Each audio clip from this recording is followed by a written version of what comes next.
Bom dia. Bom dia. Vamos então hoje falar sobre a predestinação.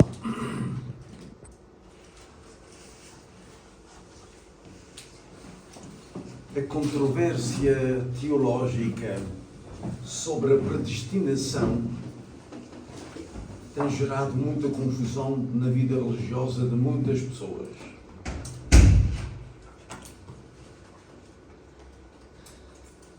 Na Bíblia encontram-se muitos versículos que são frequentemente interpretados com o sentido de que a vida de uma pessoa, na vida de uma pessoa, tudo acontece conforme está predestinado por Deus.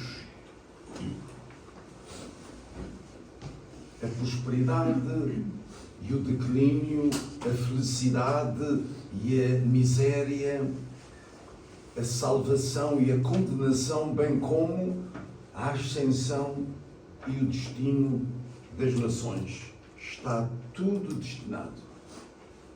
Segundo esta teoria, a pessoa, quando nasce, já tem o destino marcado. Todavia, isto está em contradição com o livre-arbítrio do ser humano. Daí a grande confusão devido a estas interpretações de versículos da Bíblia. A prosperidade e o declínio, a felicidade e a miséria, a salvação e condenação, a ascensão e declínio das nações. A predestinação afirma que realmente tudo isto já está predestinado.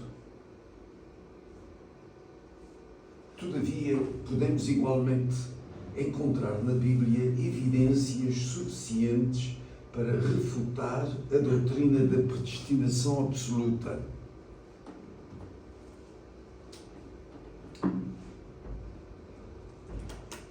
Existe uma ampla base na Bíblia para justificar ambas as doutrinas divergentes.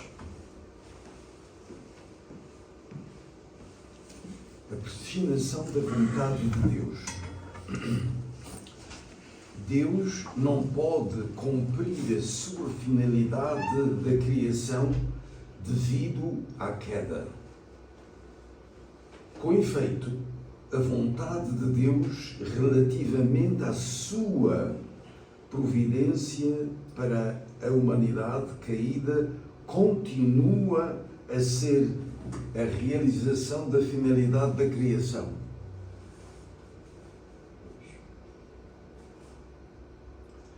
Portanto, neste sentido, a vontade de Deus é alcançar a restauração, voltar ao ponto original antes da queda. Portanto, a vontade de Deus não muda. Neste sentido, Deus é o ser absoluto, único, co-eterno e imutável e, portanto, a finalidade da sua criação deve também ser absoluta, única e imutável.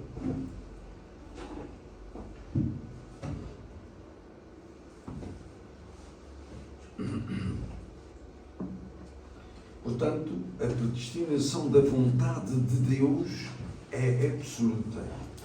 Mudam os tempos, mudam as nações, todavia a vontade de Deus não muda, é eterna.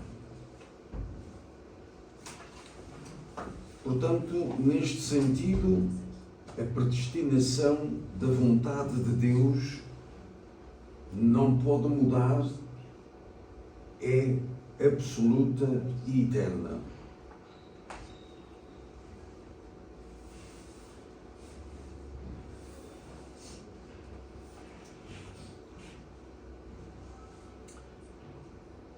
Agora, para a predestinação do modo como a vontade de Deus é cumprida. Embora a vontade de Deus para realizar a finalidade através da providência da restauração seja absoluta e eterna, à influência humana, a sua realização exige necessariamente o cumprimento da porção de responsabilidade humana. Portanto, o cumprimento da responsabilidade humana é absolutamente necessário para que a vontade de Deus se cumpra. Por conseguinte, devido a esta porção de responsabilidade do homem, a vontade de Deus, apesar de ser eterna, absoluta e imutável, tem sido constantemente adiada e adiada, até que o cumprimento da vontade do homem seja feito, da responsabilidade do homem, cumprimento da responsabilidade do homem. Portanto, a realização da vontade de Deus é absolutamente necessária à responsabilidade humana. Portanto, se formos fazer uma divisão da quantidade, aqui seria 95% e a responsabilidade humana correspondente a 5%. Muito pouco que nos é exigido. Todavia, muito difícil, tem sido sempre adiada durante milhares de anos. Portanto, a realização da vontade de Deus, que é 100%, responsabilidade de Deus 95% e a responsabilidade humana, que é representada por uma figura central, são 5%.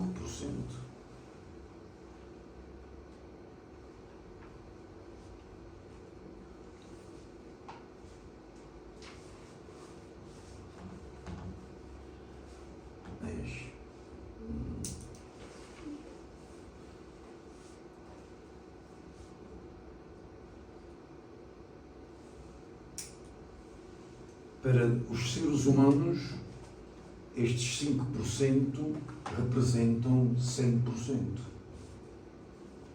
Os 100% que o ser humano precisa realmente de cumprir.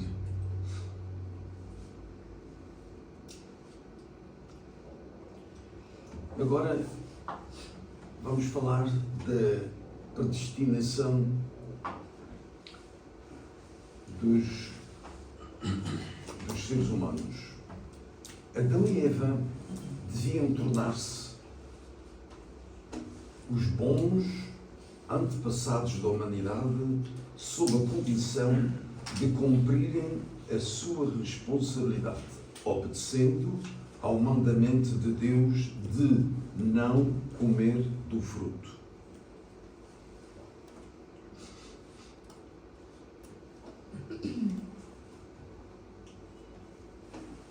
Neste contexto, Deus não predestinou em absoluto que Adão e Eva viriam a ser os nossos bons antepassados. Eles seriam os bons antepassados se cumprissem a sua responsabilidade de 5%. Portanto, aqui temos de compreender que, enquanto a vontade de Deus é eterna, absoluta e imutável, o cumprimento da vontade de Deus é só conseguido através do cumprimento da responsabilidade humana.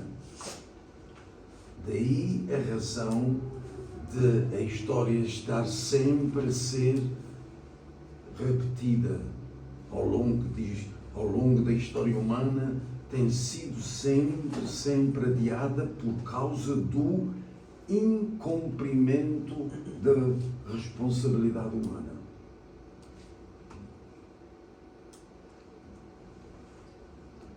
Por conseguinte, a responsabilidade de Deus mais a responsabilidade humana é completar a missão. As figuras centrais que Deus escolhe, não é ao acaso, são pessoas que têm preparação ao longo da sua vida, dos seus antepassados, e Deus escolhe porque eles fizeram condições para dar esta confiança a Deus que eles podiam realizar a missão. Todavia, como vimos, essa missão que Deus deu a João Batista, ele não cumpriu. Não cumprindo a missão do Messias, que era realmente o grande objetivo há 2000 anos. Deus queria que, através da vinda do Messias, a sua vontade se realizasse na terra. O reino do céu iria ser estabelecido na terra há 2000 anos. Todavia, porque João Batista falhou no cumprimento da sua missão, não tendo fé em Jesus, mudou, as suas ideias mudaram. Inicialmente, ele tinha uma grande fé e uma determinação de cumprir a todo custo o que Deus queria dele. Mas depois, no curso dos acontecimentos, ele perdeu a fé. E depois negou tudo o que Deus lhe tinha dado. Negou que era Elias, negou que era um profeta. Então, por isso, o não cumprimento da responsabilidade humana impede o cumprimento da vontade de Deus.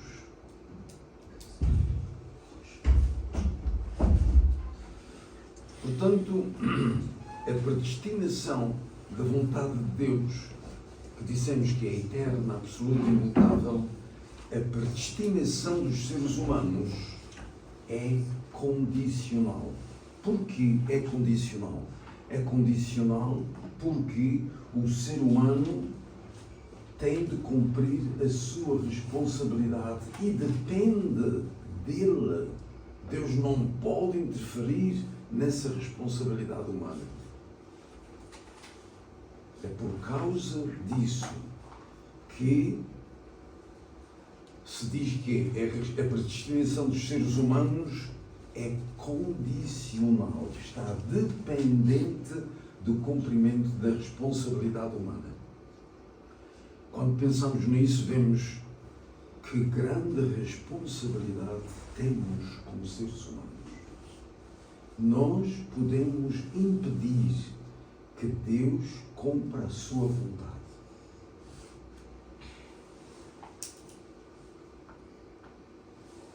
O que acham disso? É uma grande, grande responsabilidade. Deus confiou absolutamente em nós. Os seus filhos são preciosos e Deus quer dar aos seres humanos, seus filhos, tudo o que Ele tem. Portanto, demos esse poder. Temos a possibilidade de impedir que Deus cumpra a sua vontade.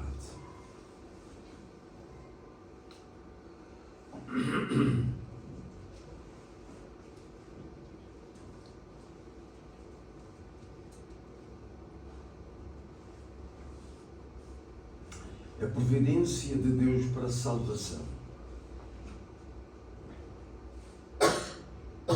Deus, como eu disse há pouco, para cumprir a sua vontade, não pode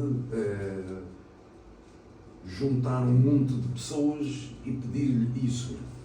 Ele escolhe uma pessoa. E essa pessoa tem a responsabilidade de fazer com que os outros pertencentes ao seu grupo, neste caso, por exemplo, no caso de Israel, João Batista era a pessoa central para poder fazer com que o povo de Israel pudesse ter fé em Jesus, cumprir tudo aquilo que Jesus vinha fazer.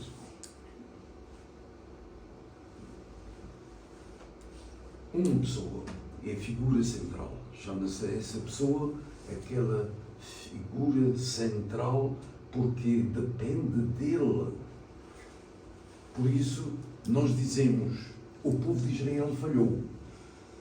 É verdade. Mas antes do povo de Israel falhar, João Batista falhou no cumprimento da sua responsabilidade. Por isso, Deus pedimos para cumprir as 3 bênçãos: crescei, multiplicai e dominai. Quem é que tem de cumprir isso? Quem é que tem de cumprir as 3 bênçãos? Todos nós. O ser humano. E se ele não cumprir? Fica adiado. E este é o grande poder que o homem tem. O ser humano tem uma grande responsabilidade. Apesar de ser pequenina, 5%, todavia é absolutamente necessária. Sem o contributo dos 5% do ser humano, a vontade de Deus nunca pode ser cumprida. Portanto, para Deus escolher uma figura central, o que é preciso? Antes de mais, tem de ser escolhido dentro do povo escolhido. Segundo, tem de descender de uma linhagem ancestral com muito boas realizações.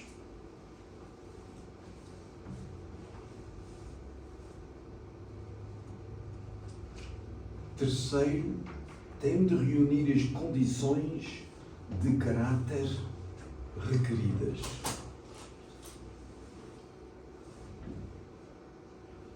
E quarto, tem de ter qualidades necessárias durante a juventude. Se reparais na vida do verdadeiro pai quando jovem, conhecem a vida do verdadeiro pai e da verdadeira mãe? Não muito. Assim.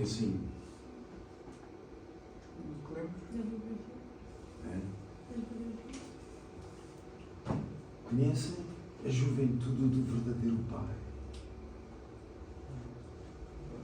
Alguma vez? Alguma coisa? Não muito. Sim, assim. 5%.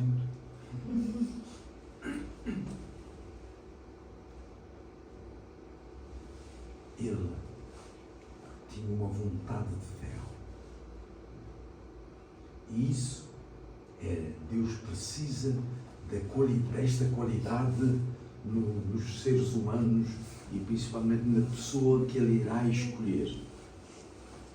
Portanto, a juventude do verdadeiro Pai foi realmente um grande teste que Deus precisava de conhecer.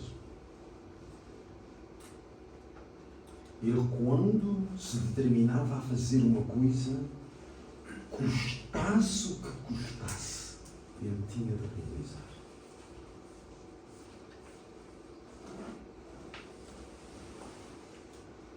Ele nunca queria ser derrotado.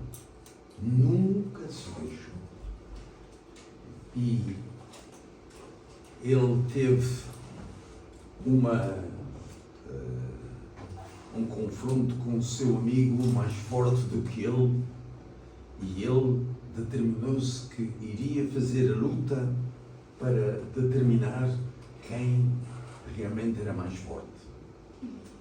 E, de facto, esse amigo venceu o verdadeiro pai.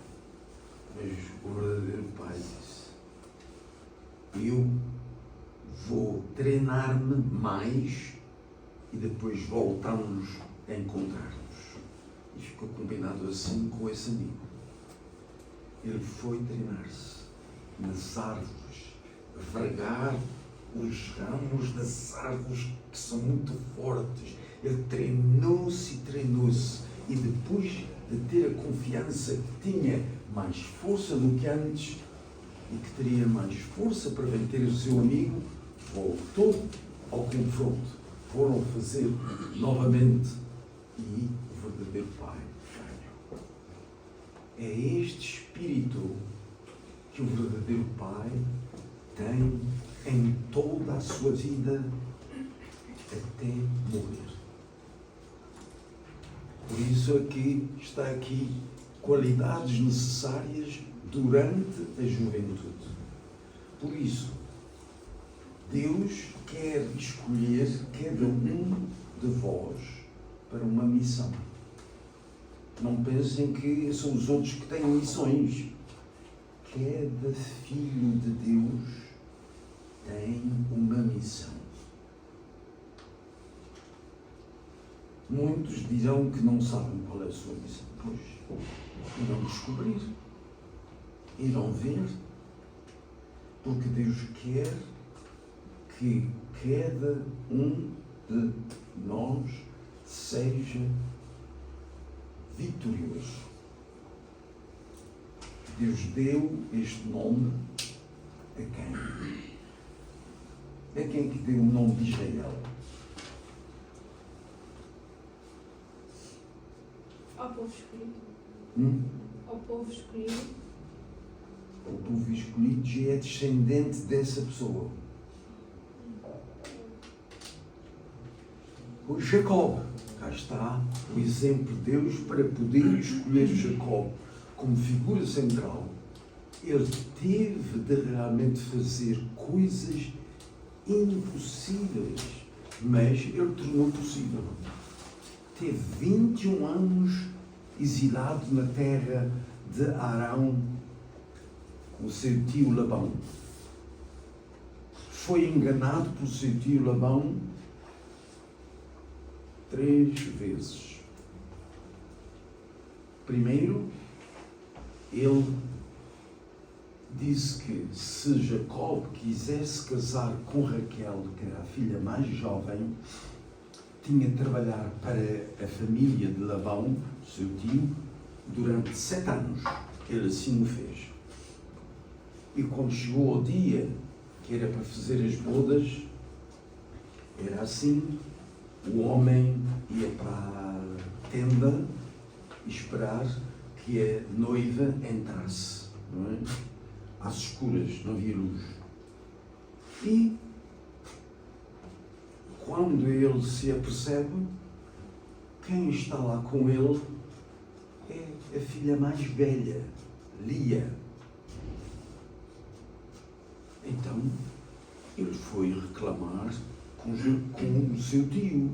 Ó tio, ficou prometido que era a tua filha Raquel. E porquê que me dás Lia? Labão respondeu: na nossa tradição, a filha mais nova não pode casar sem primeiro a filha mais velha. Uau! Porquê que ele não disse isso antes?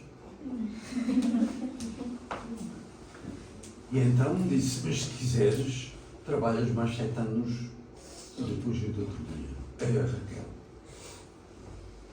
Assim ele fez. Trabalhou mais 7 anos. Foram provas que ele teve de ultrapassar.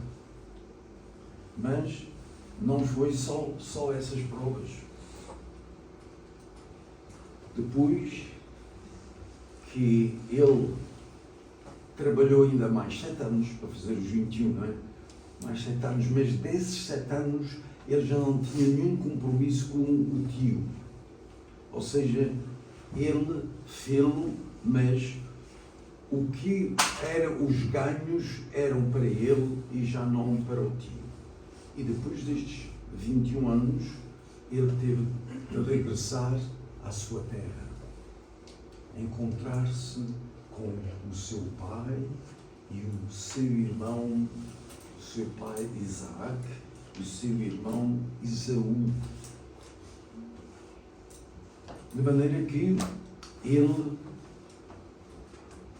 todas as riquezas que ele conseguiu, os rebanhos, o gado, os servos, tudo, ele queria dar a quem? Ao seu inimigo, seu irmão Esaú.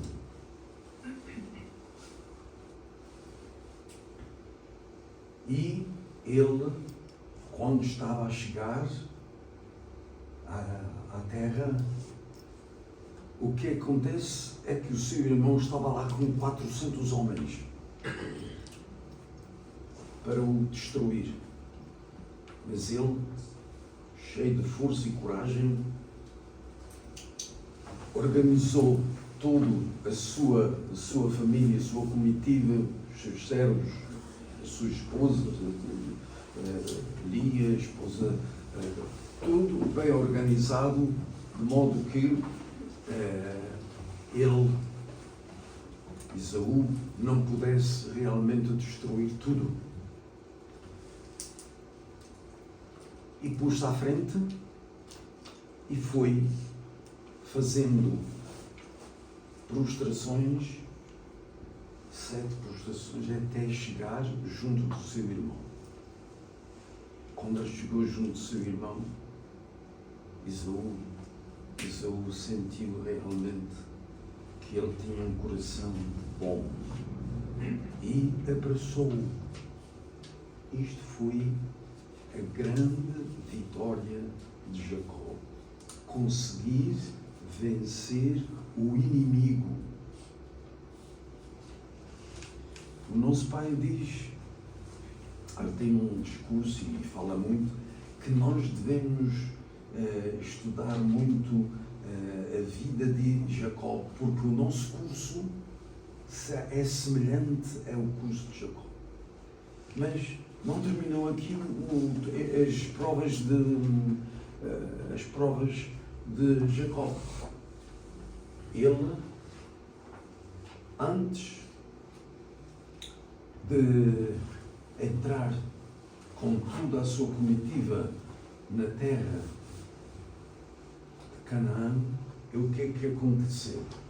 Acontece que ele, durante a noite, no vale de Jaboque, teve uma luta, sabem com quem? Com um anjo. O anjo, não é? Lutou com ele. E Jacob não ficou inerte, lutou também. E como o anjo estava a ver que não conseguia ganhar, deslocou a coxa de Jacó. O que é que acontece se ficamos com a coxa? Já não temos aquela força, na verdade, porque já não temos o sustento, o apoio necessário para a força. Ele caiu no chão e agarrou-se aos pés do anjo e disse-lhe: não sais daqui sem me abençoares. E o anjo dizia: deixa-me que tenho de ir, a aurora está a chegar, eu tenho de ir. Não te deixo se não me abençoares. E o anjo disse: de hoje em diante o teu nome será Israel. Quer dizer, aquele que venceu Deus.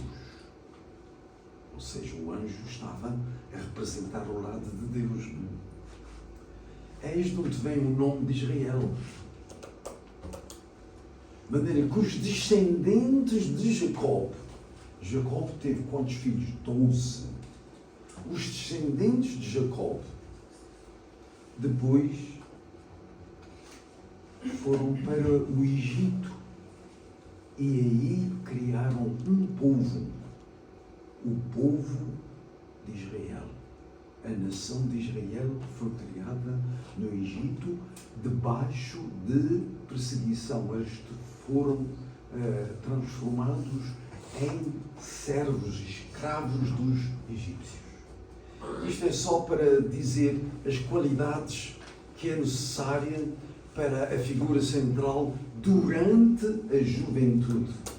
E o verdadeiro pai realmente teve de treinar-se imenso para nunca ser derrotado. Porque Deus precisava de uma pessoa que queria ser vitorioso sempre a todo custo.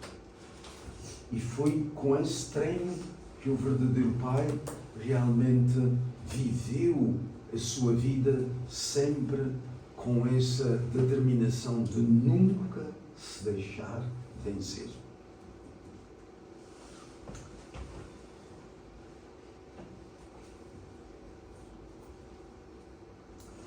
Depois, a outra qualidade que Deus exige é que essa pessoa tem de nascer e viver no tempo e no lugar adequados. Agora, vamos elucidar alguns versículos da Bíblia onde realmente se vê que há confusão na predestinação, no sentido que Deus predestina. Portanto, na carta aos Romanos, São Paulo diz: porque os que de antemão conheceu, também os predestinou. E aos que predestinou, a esses também os chamou. E aos que chamou, a esses justificou. E àqueles que justificou, também os glorificou.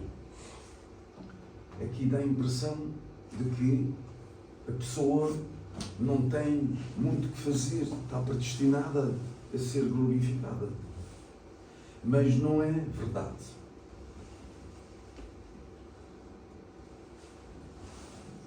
Portanto,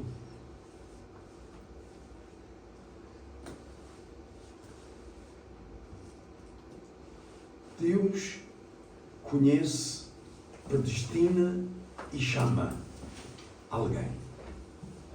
Se esse alguém cumpre o que Deus pede, Deus o justifica. E se Ele a justifica, também o irá glorificar. Este é o sentido de que para ser justificado, ele tem de cumprir a sua parte de responsabilidade. Portanto, não é uma predestinação cega, sem ele fazer nada, vai-lhe acontecer tudo bem a ele. Não é. Portanto, isto causa confusão na interpretação de um dos teólogos, que depois transmite essa confusão a toda a gente nas religiões. Por isso, aqui continuamos a ter que Deus predestina e chama, é a responsabilidade de Deus. Mas o cumprimento da vontade de Deus exige a responsabilidade humana. Por isso, ele pode ser justificado, não é? Porque cumpriu o que Deus pediu.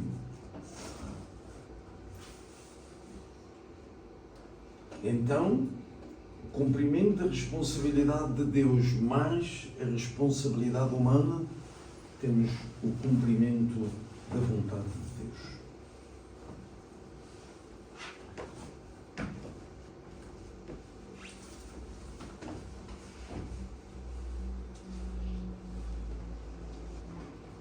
Portanto, a predestinação de Deus relativamente à glorificação de um indivíduo está assim dependente do cumprimento da sua porção de responsabilidade.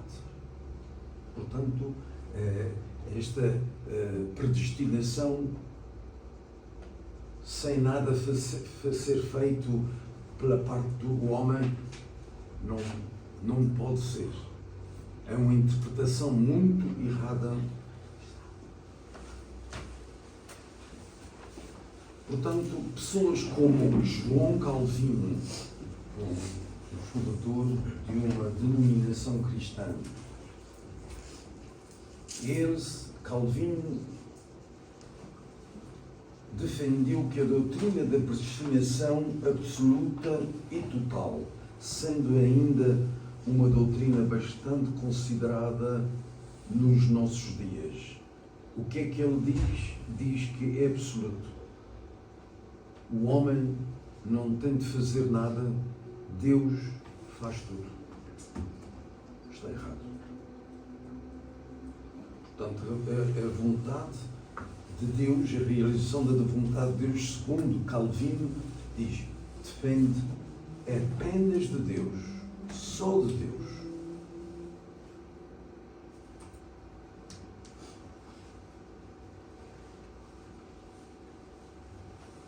Portanto, aqui podemos ver a ignorância da relação entre a responsabilidade humana e a de Deus. Portanto, esta teoria de Calvino está errada. Portanto, os escolhidos para serem responsáveis pela sua missão na providência de Deus, os escolhidos de Deus têm de ter mérito pessoal, mérito ancestral, são passados. Portanto, a pessoa que realiza a missão, ela tem uma responsabilidade que é a responsabilidade humana, que equivale a 5%. Mais a responsabilidade de Deus, que é correspondente a 95%, então a vontade de Deus pode ser cumprida. E assim terminamos o capítulo da predestinação. Está bem? Alguma pergunta? Ainda ninguém se sente predestinado? Ainda não. Vocês são jovens e agora que vocês têm de descobrir qual é o vosso destino.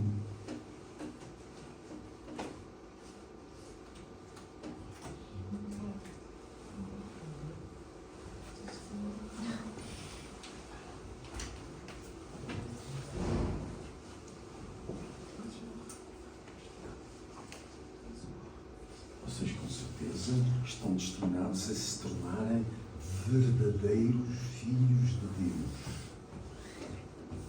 Acham que isto é automático?